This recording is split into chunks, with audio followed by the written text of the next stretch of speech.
this conference is meeting in Cape Town with a lot of people, but also its word is being spread around the world with by electronic means, so that possibly 10 or 100 times the number of people here are getting the messages from here and taking part in the conference in that sense, without any carbon emissions at all. So I think the carbon emissions have certainly been on my mind when I came here, and but we still have to meet together to get insights and to study what we do and to get the world together in a Christian sense and a scientific sense. As scientists, we do the same thing. We have scientific conferences. But with the IPCC, when I was working with them, we tried hard to cut meetings out and replace them by telephone meetings. I remember years ago now a telephone conference over all the continents, which was lasted for 3 sessions of about 2 hours each, I think. But it was a way of avoiding our carbon emissions. So we do try and take it seriously, and one can try and compensate also by other means for the emissions that we put forward.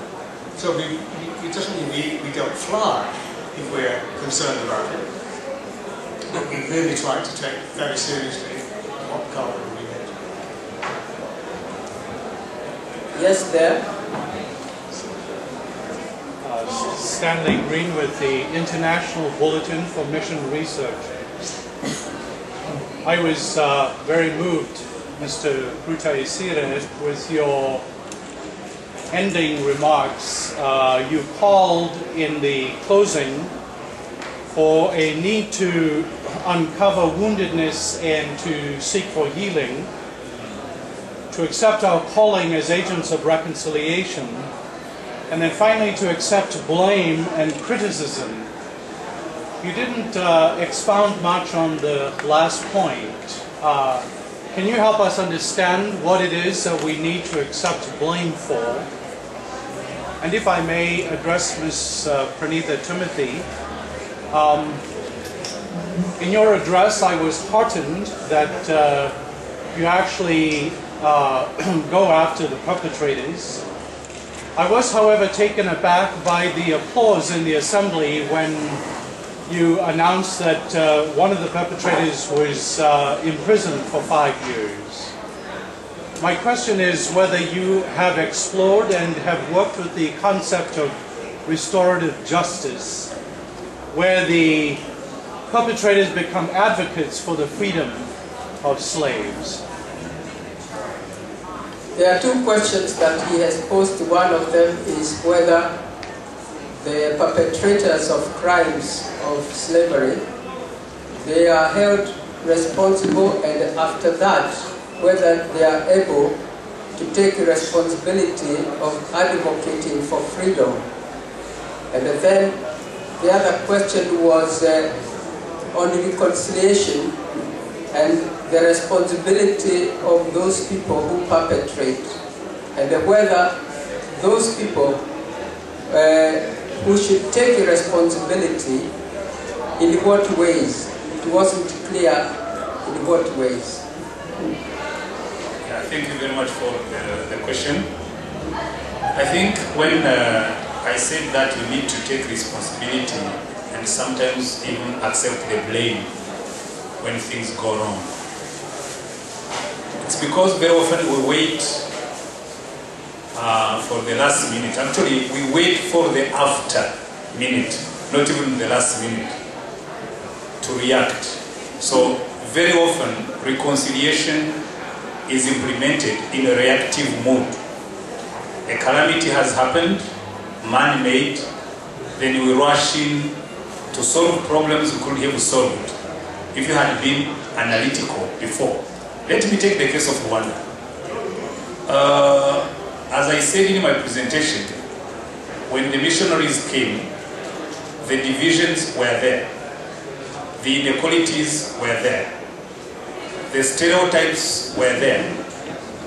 But unfortunately, for one, they didn't go in depth to contextualize the message they brought in to correct those evils that were in the society. That's one. And then second, as time went on, some of the injustices implemented by the government were condoned by the church. So we sat there as bystanders. And then came the genocide. Actually here, when it comes to the genocide, I think the whole world, the church in Rwanda and outside, stands to blame. In the sense that if somebody, I was once giving a talk and I said, if the Pope sitting in Rome had raised his voice and said, a genocide is happening in Rwanda, everybody should condemn it, I think the people who are doing it would have stopped, because the whole world would have stood up to condemn them. So very often what happens with good people, they become bystanders. So they watch evil happening, and when it's done, they rush in to solve the problems. So I think sometimes we need to accept this concept of collective guilt, because we sit there, we see things we don't at all take, we don't get concerned until it's too late. So that's what I meant.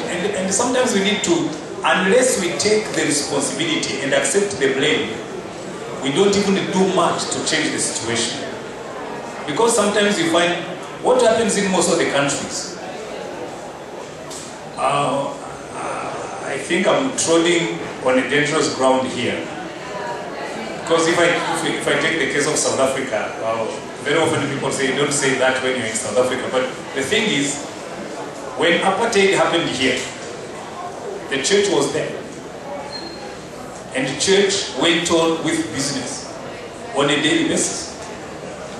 When the genocide was going on in Rwanda, the church was there.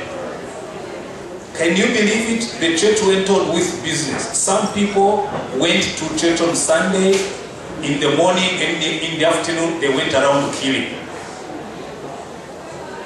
And the church was silent.